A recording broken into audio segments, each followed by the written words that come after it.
Yan, makikilala ka kaya ng Diyos? Yan ang tanong. Diba? So, maraming nananampalataya. Maraming tumatawag sa pangalan ng Diyos.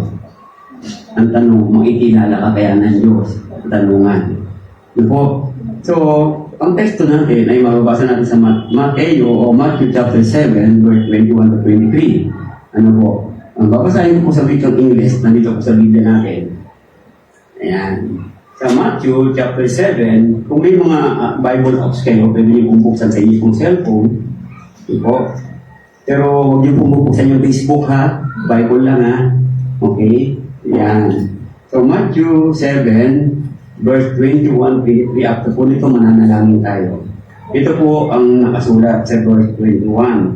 Ang sabi niya po dito, "Not everyone who says to me, Lord, Lord, will enter the kingdom of heaven, but only he who does the will of my Father who is in heaven. Many will say to me on that day, Lord, Lord, did we not prophesy in your name? And in your name drive out demons and perform many miracles? Then I will tell them plainly, I never knew you. Away from me, you evildoers." Yung muli-muli po, sabi ng Panginoon, hindi kita kilala. Sabi niya, lumayo ka sa akin. Ikaw na gumagawa ng masama. Manalangin mo matanda. O Lord God, never Panginoon. Narito kami muli, Panginoon, nakaharap sa iyo. Dalangin namin, Panginoon, na patuloy mo kami makilala. Dalangin din namin, Panginoon, na patuloy namin malaman kung paano po ninyo makikilala ang bawat sa amin. Muli, Ama, salamat po sa araw na ito at aming kahilingan. Nagabayan po ng banal na Espiritu upang maunawaan namin ang mga aral na ito. Salamat po muli sa pangalan ni Jesus. Amen. So, paano ako makikilala? Kwento ko lang po sa inyo muna kung paano ko nakilala yung asawa ko at kung paano rin niya ako nakilala. Ayan. Ano po, mas maganda kasi yung magkakilala, di ba? Maliban sa inyo mga dito, magkakapit-bahay lang kayo, kaya nagkakilala kayo, naging asawa nyo. Ano po? So, si Brother Edward, maganda rin yung story niya, paano niya kilala ang kanyang misis. Ano po? Kami po, yung anong araw yung uso pa yung mga chat doon kami nagkakilala niyan. So, inalo ko ng Bible study. Yun, nag-Bible study. So, nagkakilala kami parehas. Tuloy-tuloy. So, kahit nakatalikod ako, kilala niya na ako. So, yung mga ganung bagay. Ano po? So, ito rin, alam ko paano niya kilala ang misis niya eh. Nag-i-estudyante ko sa eskwelahan yung kanyang anak eh. Ay, kasi niya asawa eh. Yan, doon nagkakilala. Si Brother Kevin, alam ko din kung paano nagkakilala yung mga yan. So, kung titignan natin, napakahalaga ang magkakilala ng bagay na gano'n. Diba? Kayo po ba, may ugali po ba kayo na kahit hindi nyo kilala yung tao, lalapitin nyo para makilala nyo? Sino po nakagawa ng gano'n? Yung mga lalaki, okay ba yan magsabi? Mayroon kayo ugaling gano'n? Diba? Ayan, sabi niya, asawa ko ako yun. Kasi kahit di ko kilala, pag nakita ko, kinikilala ko talaga. Ayan, so yan po. So, alam niyo natin, magkikilala ka kaya ng Diyos. And then, I will declare din, sabi ng Panginoon, hindi kita kilala. So, ito po yung magandang ano eh, di ba? Katulad dati, one time experience ko yan. Sino ka? Hindi kita kilala. Yun sinabi sa akin, sinakalimutan niya na ako. So, ganoon din dito. Brother Danny, kamusta ka na? Oo, kamusta. Pero ipokrito ako eh. Hindi ko na maalala yung pangalan niya. Sino ba yun? Hindi ko matandaan. Sa tong kay Brother Nono, Brother Nono, sino ba yun? Sabi ko, hindi ko nila maalala eh. So, may mga ganoon talagang sitwasyon, di ba? So, tinan niyo po. Ito sabi ng Panginoon, I never knew you. Depart from me, you workers of lawlessness. Sabi sa verse 23, muli-muli. So, bakit hindi tayo makikilala ni Jesus kung sino tayo? Yan, magandang katanungan. Kailangan malaman natin ngayong umagang ito po. At sinabi ng Panginoon kay Satanas, ito po, sa Job chapter 1 verse 8, iyo bang pinansin ang aking lingkod na si Job? Sapagkat walang gaya niya sa lupa, nasakdal at matuwid na lalaki, na natatakot sa Diyos at humihiwalay sa kasamaan. Si Job kilala ng Diyos. Bakit nakilala ng Diyos? Ang sabi niya rito, di ba? Kapagkat walang gaya niya sa lupa, sakdal at matuwid na lalaki, natatakot sa Diyos. So, tumugon sa Satanas dito. Kilala ko din yan. Sa madaling salita, kilala tayo ng Diyos, kilala rin tayo ng Satanas. Tingnan niyo po. Kaya sabi dito sa 2 Timothy chapter 2 verse 19 yung ating scripture, sabi niya, nakikilala ng Panginoon ang mga kanya. So, kilala ng Diyos ang kanya. So, kilala rin ng demonyo yung kanya. Tingnan niyo po. Kilala rin ng Panginoon, ng demonyo kung sino yung kanyang mga alagad at kung sino yung mga sumusunod sa demonyo. Alam din ng demonyo yan. Kaya sabi nga niya rin kay Job, di ba? Di ba? O sige po, sabi niya, siguraduhin mo, patayin mo lang yan. Kahit bigyan mo ng problema yan. Sabi ng Panginoon, sige, hayaan kita, huwag mo nang papatayin yung tao. Di ba? Hanggang sa unti-unti na-realize ko na kasakit si Job at natin istorya. So, isang modalita, sabi niya sa 2 Timothy chapter 3 verse 25, no? Na may anyo ng kabanalan. So, sino yung may anyo ng kabanalan? Ito daw yung isang paraan para makilala tayo ng Diyos na may anyo ng kabanalan. Sabi niya, kapwa tinanggihan ng kapangyarihan ito. Lumayo ka rin naman sa mga ito. So, meron palang mga Kristiyano, no? May mga Kristiyano pala na may kabanalan, pero tinanggihan na ang kapangyarihan ng Diyos. Lumayo na sila. So, may lumayo na pala sila sa Panginoon. Kaya sabi niya, lumayo ka rin naman sa mga ito. Sino yung mga ito naman? Ito daw yung mga gumagawa ng masama na kahit kilala sila ng Diyos, ayaw silang kilalanin ng Diyos. Kaya lumayo na rin tayo dito kung gusto natin patuloy tayo makilala ng Diyos. At the moment na tayo nakiayon sa kasamaan, baka hindi na rin tayo kilalanin ng Diyos. So, yun po sinasabi. Nako, na magandang sinasabi sa atin. So, 83% believe in God or universal spirit. Pero pansin niyo po ito, 90% believe in the existence of sin. Lahat naniniwala may kasalanan. Tignan niyo po. Lahat. Ito po. Kayo po ba naniniwala lahat na nasa Senado, Kongreso may kasalanan? Iba lahat. So, ganun tayo. Pero ang Pilipino, kampilito, kampito, nangyayari sa atin, di ba? Kampilito, kampiyan. So, dapat po, kampi lang tayo sa Panginoon. So, they define sin as something that is almost always considered wrong, particularly from a religious or moral perspective. So, ganun po pagkakalam na sa kasalanan. Yun po. Morally, alam natin ang mali, yung mga bagay na gano'n. So, minsan, yung kahit mali, pinalalabas natin tama. Pinipilit natin tama. Pero sa Panginoon, kung ano yung mali, mali. Hindi pwede. Ang baluktot, kailangan po pananatiling baluktot yan. Pero sa Panginoon, ang baluktot, pwede pang matuwid. Binibigyan pa tayo ng pagkakataon. Pero tayo mga tao, kung minsan, tayo na rin ang gumagawa kung bakit hindi tayo nagiging makadiyos. So, sino makikilala ng Diyos? Kaya tanong dito, tunay ba tayo ay makadiyos? Tinan niyo po. Tandaan niyo ang ating scripture, Matthew 7:21. Kaya tayo ba ay may kati sa tenga? Ano yung may kati sa tenga? Tinan niyo po. Kapag darating ang panahon na hindi nila titisan ang magaling na aral, yan na po ang nangyayari sa atin ngayon. Yan na po ang nangyayari sa bansang Pilipinas at sa iba't ibang bansa. Yan po, na dami dito, panahon na hindi na nila titisan ang magaling na aral. Bali, wala na po ang Biblia ngayon. Tinan niyo po, sa bansang Pilipinas, bali wala na konstitusyon Bali wala na sovereignty ng bansang Pilipinas. So, ganun po nangyayari, no? Kundi pagkaroon nila ng katinang tenga. Ano yung katinang tenga? Po, ayaw na makinig ng katotohanan. Mas gusto nila makinig sa kanilang sarili kadamdamin, sa kanilang mga sarili emosyon. Ayaw na makinig sa sinasabi ng Panginoon. Ayaw na. Naririnig nila pero ayaw na nilang unawain, ayaw nilang sundin. Kaya sabi niya, ay magsisipagbunbun sila sa kanilang sarili ng mga gurong ayon sa kanilang sarili, mga masasamang pita. So yung sarili na kanilang sinusunod. Hindi na ang Panginoon. Mas pinipili na nila yung kanilang pansarili, kagustuhan, kaysa sa kagustuhan ng Diyos. Yun po nangyayari. Kaya sabi niya, at iihiwalay sa katotohanan ang kanilang mga tainga at mga ibabaling sa pagkaka. Yan na po nangyayari sa panahon natin ngayon. Baliwala ng Word of God. Mga kapatid, huwag niyo pong hayaan na mabaliwala ang salita ng Diyos sa buhay natin dito. kung nais ninyong gusto yung patuloy tayo makilala ng Diyos. Kung po bagamat kilala niya tayo, mula pa tayo pinanganak, pero darating ang panahon, baka sabihin ng Panginoon, hindi kita kilala. Yun po masaklap. Diba?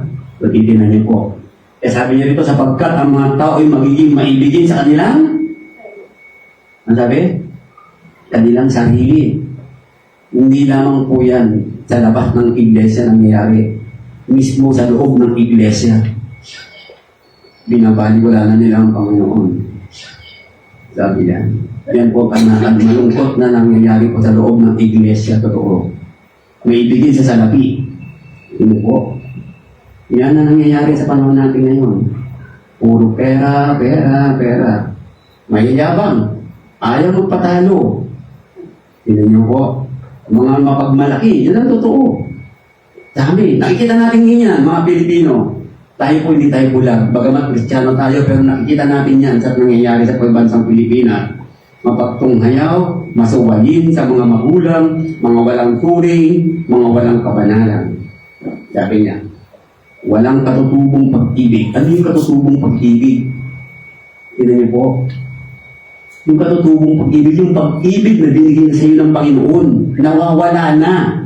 Kaya sabi niya, di ba, you forgot your first love. Dapat po ito po na dapat, nung tayo nung unang nabautismuhan, how we are excited nung nabautismuhan tayo. Di ba? Dapat mananatili yung katutubong pag-ibig sa atin sa Panginoon. Minsan sabi niya dito, nawawala na ang katutubong pag-ibig. Mga walang paglulubag, mga palabintangin na, mga walang pagpipigil sa sarili. Hindi na nila kayang pigilan sa sarili nila. Araw ng linggo, halimbawa sa Iglesia Church, araw ng linggo mga Kristiyano, hindi nila mapigil sa sarili nila. No po, pag meron itong kalayawan, mas inuunang kalayawan kaysa sa pagsamba. Yan ang karamihan nangyayari ngayon. Sabi niya, mga maibigin, hindi mga maibigin sa mabuti. Tingnan niyo po. Ano ibig sabihin na hindi maibigin sa mabuti? Hindi na sumusuporta ang iglesia sa gawain ng iglesia. Sa kabutihan. Diba? Katulad sabi dito, may feeding program tayo, sumusuporta tayo lahat. Meron tayo ganito, maraming ganyan. Yun po ibig sabihin ng mabuti. Ginagawa ng iglesia. Kapag tayo ay hindi na sumusuporta yan, hindi tayo maibigin. Mga lilo, mga matitigas ang ulo, mga palalo, mga maibigin sa kalayawan kaysa mga maibigin sa Diyos. Yan niyo po. Kaya ang tanong natin ngayon, tayo ba ay maibigin sa sarili? Who is first in your life? Does God still? Ang Diyos ba'y patuloy pa rin nangingibabaw sa buhay mo? Sa buhay natin? Ang Diyos ba patuloy nangingibabaw sa Pilipinas? Tanong na marami. May Diyos pa sa Pilipinas? Oo, meron. The problem is nilulubog ng tao ang Diyos. Tingnan niyo po. Di ba? Yun na nangyayari. So, putikin na natin. May Diyos lagi. Sino ba ang ating sinusundan? Yan ang tanong. Di ba nakita ng mga sitpas ng Pilipinas? Kampi dito, kampi doon. So, sapagkat kung sinasabi ng isa, ako'y kay Pablo. At ng iba, ako'y kay Apolos. Hindi ba kayo yung mga tao? Sabi niya, ano nga si Apolos? At ano si Pablo? Sino yung mga yan? Mga ministro na sa pamamagitan nila ay nagsisampalakaya kayo. At sa bawat isa ayon sa pinagkaloob ng Panginoon sa kanya. Tignan niyo po, itong sinulat ni Pablo ito, 1 Corinthians chapter 3, verse 4, nangyayari sa ngayon. Ito nangyayari ngayon. Hanggang patuloy na sinasabi ito, nagpapatunay ito na, sino bang sinusundan mo? Sino ang sinusundan natin? Sino ang mas pinaniniwalaan natin? Sino? Sarili mo ba? O paniniwalaan mo pa rin ang Diyos? Tignan niyo po. Diba? So, itong bagay na yan. Sabi niya, lumiliwanag ba ang ating mga ilaw? Nakakalimutan natin kung mga kapatidan na po. Nakakalimutan natin kung minsan panatiliin yung liwanag. Ano sinabi niya? Lumiwanag na gayon ang inyong ilaw sa harap ng mga tao. Ano po? Sa harap ng tao. Sinong tao? Sinong harapan? Yung iyong kapwa. Nasa paligid mo, pamilya mo, dapat tayo lahat. Pero niyo po, sa isang pamilya, kapag kayo pare-pareho maliwanag, di ba? Kapit-bahay mo kita, ang liwanag ng bahay nila. Kasi kayo sa pamilya, puro maliwanag. makikita ng pamilya eh. Di ba? Tulad di ba, pag December, ang liwanag ng bahay, pansin na pansin ang liwanag. Di ba? Tayo, araw-araw kapag ang pamilya nagliliwanag, mapapansin ang kapitbahay niya. Ang liwanag ng bahay nila. Hindi po, hindi literal. Pero makikita nila ang ano, yung pag-ibig mo, yung pagmamahal mo, yung pag-unawa mo, yung pagiging matulungin mo. Andun lahat makikita ng tapa yan eh. Yung sinasabi niya, ito nyo, no, ang inyong mabubuting gawa at kanilang luwalatin ang inyong ama na nasa langit. So, sino mag-glorify? You? God will be glorified. Sa mga ginagawa, di ba, katulad ginagawa din dito, patuloy tayo nagsisindi ng ilaw. Alam niyo po yung gawain sa iglesia, patuloy natin sinisindihan ng ilaw niyan. Pinapanatili natin, makita nila ang Diyos. Yan niyo po, makita nila ang pagmamahal ng Panginoon. Kaya ang napakaganda ng tanong, lumiliwanag, lagyan natin, pa ba? Lumiliwanag pa ba ang ating mga ilaw, mga kapatid? Yan, the light should shine from us, not on us. Dapat ang liwanag ay nasa atin. Tingnan niyo po, lumiliwanag sa atin. Sino yun? Dapat si Kristo ang nakikita sa atin. Di ba? Let the beauty of Jesus be seen in us. Yung kanta na yun, di ba? Tingnan niyo po. Sabi niya, nagpapakita ba tayo ng kababaang pag-uugali? Tingnan niyo po. Pawang kahambugan na nangyayari, no? Ang Pariseo ay nakatayo, nanalangin sa kanyang siraling ito. Diyos, pinasasalamatan kita na hindi ako gaya, na hindi ako katulad ng ibang mga tao. Hindi mo, mabait siya, darasal ha. Hindi. Diba? Pero inihahalin tulad niya sa iba, mas mataas siya. Which is mali. Dapat hindi po tayo ganon. Kaya ito pinakita ng Panginoon. No? Tulad ng tao to, manlulupig ito, mali po ito. No? Hindi dapat tayo ganon. Tandaan niyo po, pag dumating si Kristo, doon tayo makikilala. Hindi mo pwedeng sabihin, Panginoong Isus, membro ako ng Twin Bill. Panginoong Isus, membro ako ng ganito. Hindi mo pwedeng sabihin yan. Tandaan niyo po, dahil automatic na. Automatic po, naiiwalay kagad ng Panginoon yung mga matuwid sama-sama. Kahit sabihin mo na ikaw ay matulungin, pero nawala na ang liwanag mo, nanatili na minamahal mo na ang sarili mo, umalis ka na, pinalikuran mo Panginoon, kahit ano bang kabutihan ang ginawa mo, mawawala lahat yun. Mabubura yan. Tayo ba ay modelo ng godly life? Sabi godly life, yung pagiging makadyo sa pamumuhay, binanggit natin kanina. Ikinahanga nila ang bagay na ito na kayo hindi nakikitakbong kasama nila sa kayong pagpapakalapit ng kaguluhan. Ano yun? Sabi ni Pedro, nakita nila kasi hindi na nakikihalubilo sa kasamaan. Ito yung dapat ito. Huwag na tayo makiayon saan? Sa tukso ng mundo. Ano sinabi ni Pablo? Huwag na kayong makiayon saan? Sa pattern, sa kaugalian ng mundong ito. Diba? But magbago kayo, sabi niya, sa pagbabago na inyong isip, the renewal of life, sabi niya, at ito ang magiging katanggap-tanggap na pagsamba mo sa Diyos. Tingnan niyo po. Ano ang pinakamaruming bagay sa tao? Pati natin. Ano po ang pinakamarumi? Isip. Tingnan niyo po. See? Nandiyan lahat. Kaya sabi niya, by the renewing of your mind, sabi ni Pablo. Kaya kayo ay pinagsasalitaan ng masama. Yan. So, lumiliwanag ba ang ating mga ilaw? Nagpapakita ba tayo ng love sa ibang tao at kapatiran? Ngayon, mahal mo nanay mo, mahalan niya. Mahal mo si brother. O, kita niyo po. Yan. Ang bagay na kayo. Kung paano mo mahal ang magulang mo, ganoon mo rin kamahal ang kapatid mo. Yan po yun. Di ba? Ano sabi doon? Love your neighbor. Paano? As you love. Ano sabi? As you love yourself. Tingnan niyo po. Kung paano mo pinapakain yung sarili mo, pakainin mo rin yung kapwa mo. Yung sinasabi ng Diyos. Kung paano mo dinadala ang sarili mo sa iglesia, ganoon din ang ganoon sa kapwa mo, dahil mo sila rito. Mag-evangelize ka. Share the gospel. Yun pong ibig sabihin. Doon po, na binabanggit. Kasabi ng Panginoon, bago utos, bibigay ko sa inyo. Magmahal ang kaysa't isa. Kanino ito sinasabi? Yung mga nasa katawan ni Kristo. Magmahal kayo. Kung paano ko kayo minamahal. Ganun din magmahal ang bawat isa kayo. By this, all people, lahat ng tao, sa paligid mo, sa environment mo, makikilala ka na ikaw ay tunay na kilala ng Diyos. Diba? Ngayon, kilala ka ng Diyos? Oo, makikilala ka na ng Panginoon. Sinabi niya dyan sa John 13. Kaya sabi niya na ito, at ang alipin ng Panginoon ay hindi nararapat na maipagtalo, kundi maamo sa lahat, sapat na mapagturo, matiisin. Diyan tayo makikilala ng Diyos kung paano nagtuturo ang isang tao, kung paano nagsishare. Nakakalungkot nga, no? May mga preacher na hiling magdebate, away-away. Nakakalungkot nga, no? Dapat hindi na po. Kung may preacher na nakikinig sana ngayon, buwasan nyo na yung walang kabulawang pagtatalo.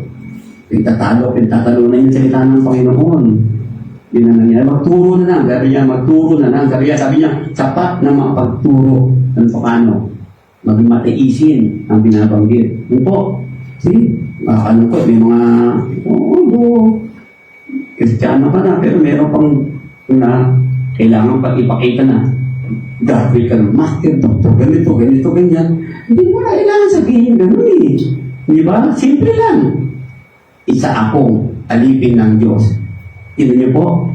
You don't need to say that. Yung mga gano'n, may mga natuturo kasi ng video, gano'n pa. Ay, pa rito, reverend, ganito, ganyan.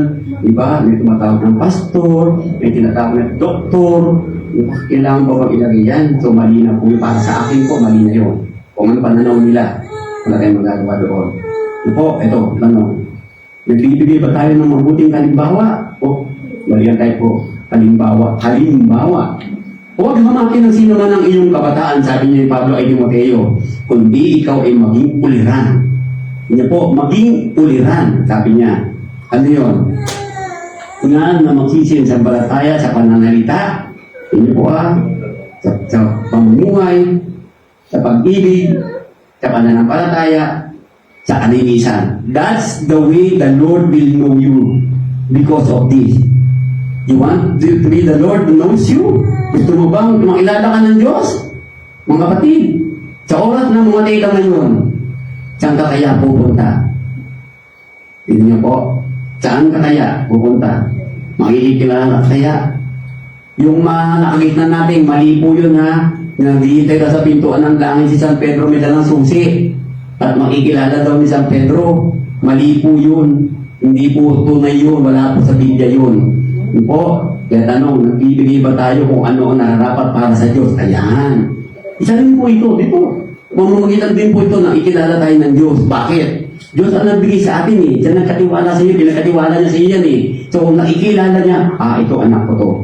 Kita niyo po, binibigay ba natin ng lahat para sa Diyos? Yan, yung buhay mo. Did you give your whole life to God? The Lord gives everything. Binigay niya sa iyo lahat ng Panginoon. Ano may kulang ba niya sa iyo para sa iyo? Sino po sa buhay natin dito ngayon? May kulang ba ang Diyos para sa buhay mo? Nagkulang ba ang Diyos sa buhay natin? Di ba? Nagkulang ba? No!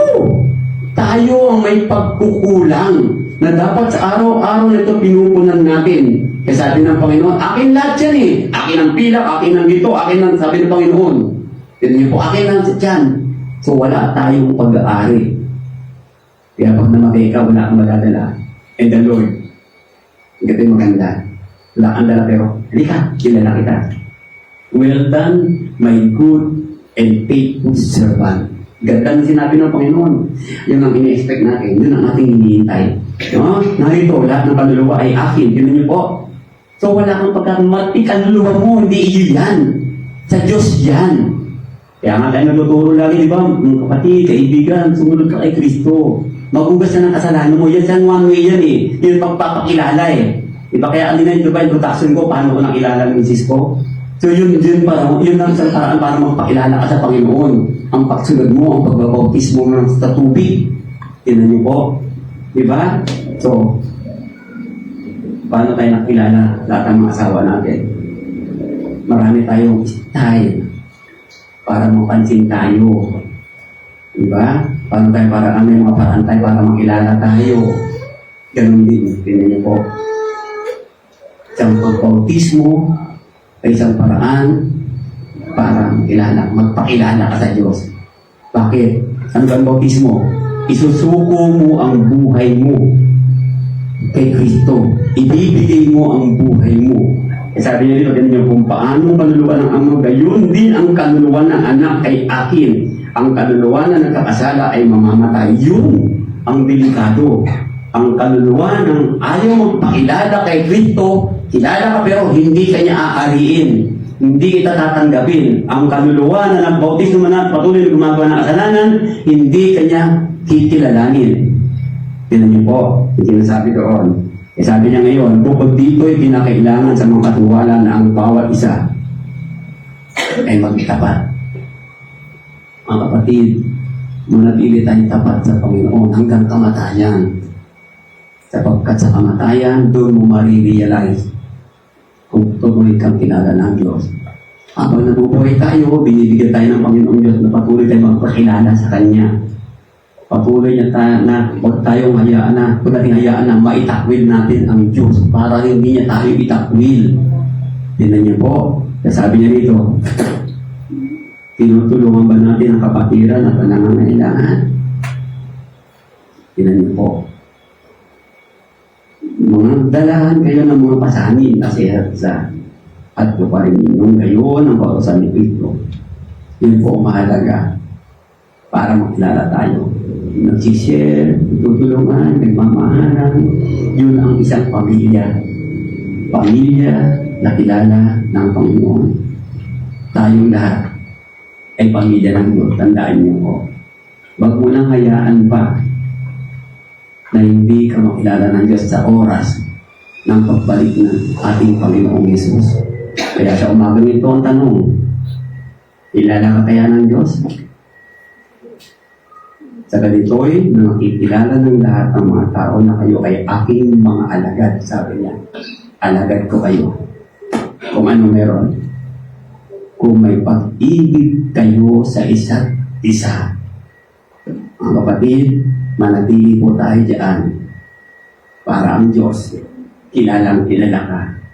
The moment na magkasal ka ngayon, ibigay agad sa iyo ng Diyos yan. Tignan niyo po. Yun ang pangako niya, di ba? Whatever you ask in my name, it shall be given unto you. Why? Kilala kita eh. Di ba pag lumilapit sa inyo, kakilala niyo ng mabuting tao, tinutulungan niyo agad. Pag may masama, parang alanganin ka, di ba? See? Tignan niyo po. Bibigyan ng tulong. Kunyari, halimbawa, alam mo na yung ugali ng tao. Namimiyasa, hingi ng tulong, pero wala namang ginagawa. Di ba, alanganin ka na? Pero kung tao ito, patuloy na kita mo ang ganyang pamumuhay, pagpatingin tulong, o sige, tutulong ka agad. Ganun ang Panginoon. Okay, kaya sa umaga ito mga kapatid, katanungan, kilala ka ba ng Diyos? Tayo manalangin, pasalamat.